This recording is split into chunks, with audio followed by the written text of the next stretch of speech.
You're listening to Joyful Wedding Planning, your spot for de-stressing and relaxing while you plan your wedding. You might be thinking, is that even possible? Well, heck yeah, it is. I'm your host, Emily DeClue, founder of The Joy Factor, Weddings and Events, and I'm here to help you plan the wedding of your dreams joyfully. Whether you're a DIYer or a delegator, this podcast will help you find the joy factor as you plan your wedding.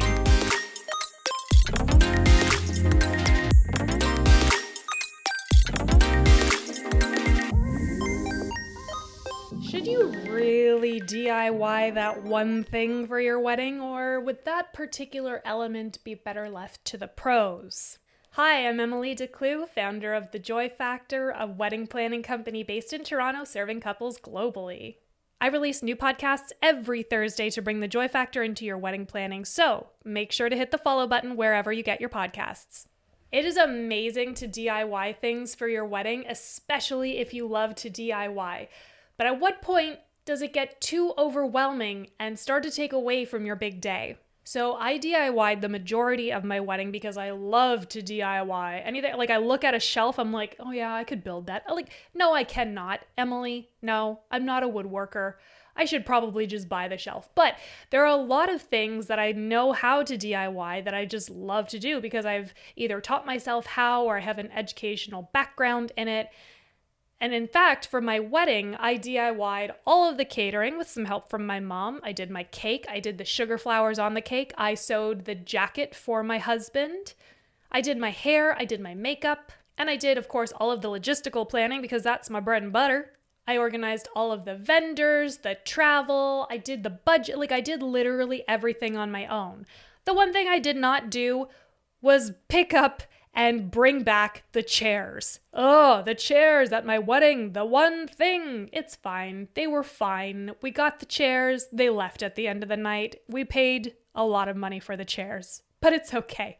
Every wedding has one thing. I also was able to set up like the AV equipment, so recording the ceremony, the videography, all of that sort of stuff. But that's because we have the equipment already and we have friends who help us make films together. So we were kind of sorted out for all of that stuff. I did not do my own photography. I got a great photographer, Ali Syed. I will link his info in the show notes and in the description below so that you can check out his work. Honestly, if you're in Toronto and you need a wedding photographer, he is your guy. Now, do I recommend this for everybody? Absolutely not. Unless you have a very specific set of skills that can translate into doing this in a joyful way, not in a stressful way. I don't think it's really the best use of your time, if I'm being completely honest. If you have the budget for it, just pay people. Just pay people. It's so nice. If you don't have the budget, there are lots of different ways to think about what it is you want to DIY, what it is you want to get a friend to help you with, or just see if there's different ways to arrange this stuff to make it a lot easier on yourself. Because at the end of the day, you want your wedding day to be like enjoyable. Joyful even. A joyful factor moment? Yes, indeed. That's not my tagline, and it never will be, but here we are.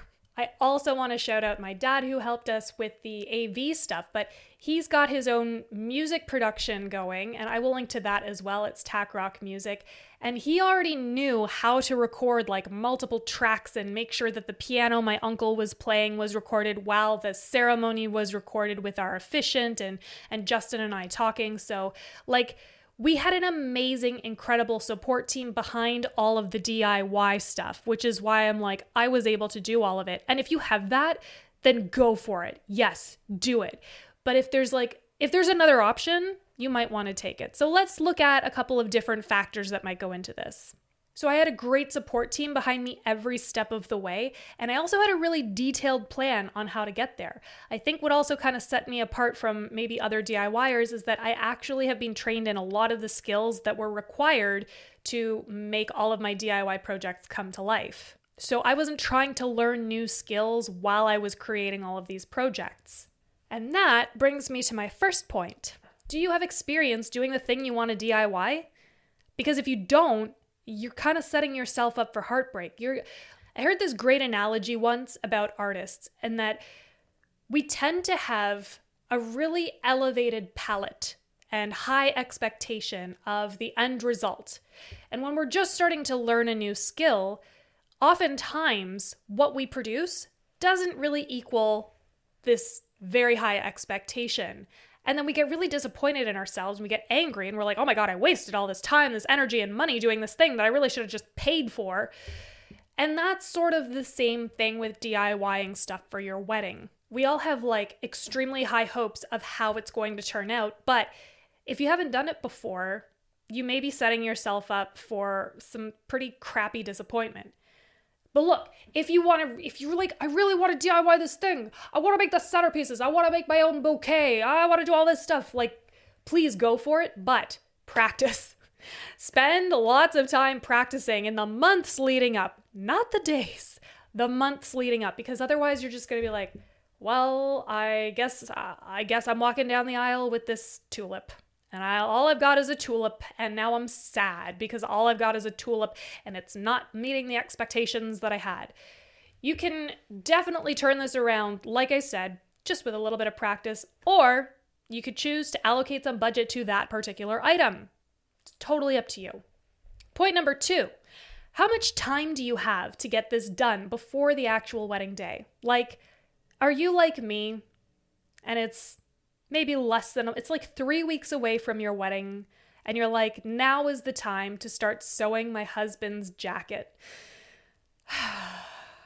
Disaster could have struck, but I had been practicing, luckily. Point number 1, make sure you're experienced in the thing that you've been doing. If you're working on like the jacket for your husband, like I was, for example, you may want to allocate more than just a week to do it. I researched a lot of different things, and people were saying like, yeah, it takes about a week to make a jacket and to get it all done because there's all this hand stitching that's required. There's like all of these different things. And I'm like, okay, I need to make sure at the very minimum I'm doing this at least 3 weeks before my wedding, which was like really cutting it tight. I probably should have made it a little earlier than that, but we were at my brother's wedding, so kind of busy doing other wedding things.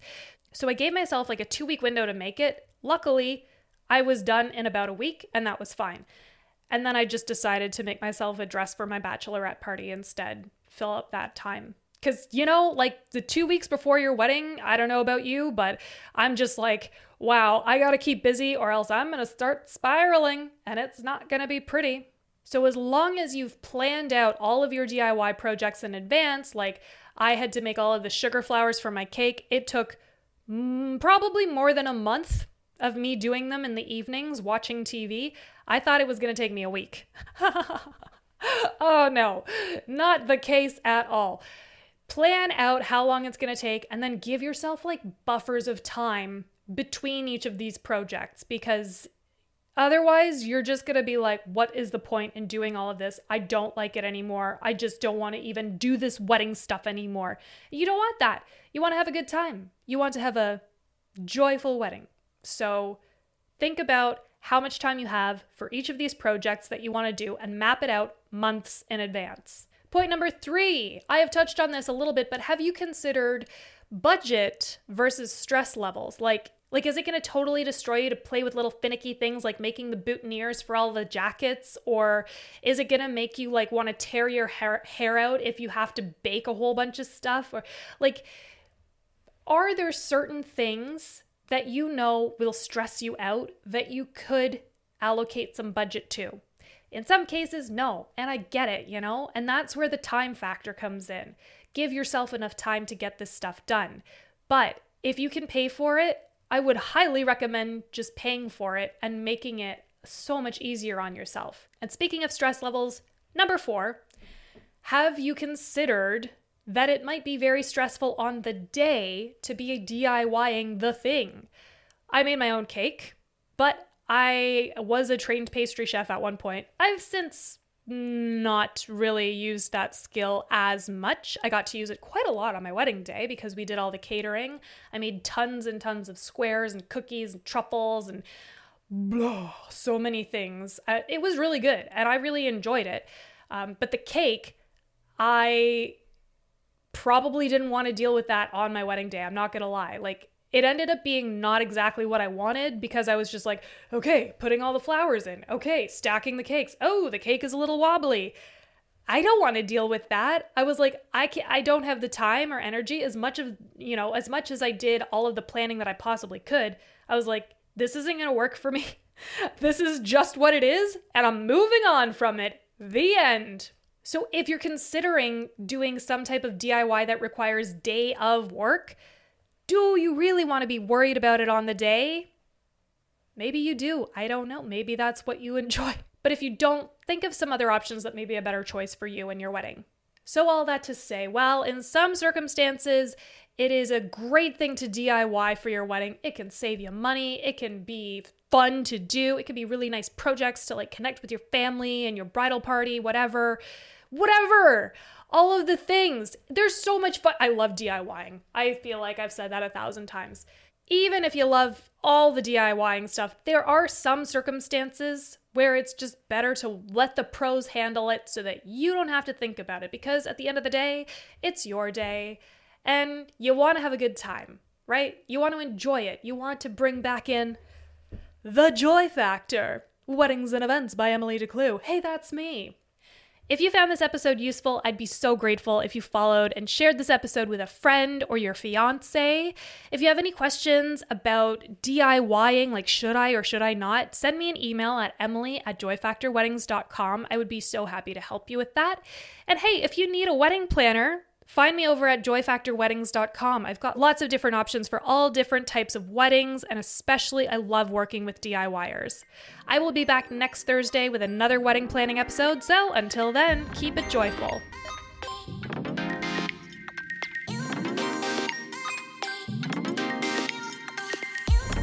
Thanks for listening to Joyful Wedding Planning. I hope you got something out of this episode, and hey, if you did, leave me a review wherever you listen to your podcasts. It helps me to find more listeners just like you so that we can take all the stress out of wedding planning and go from panic to joy-filled moments. Need help to plan your wedding? Book a call with me at joyfactorweddings.com. I can't wait to help you plan the wedding of your dreams.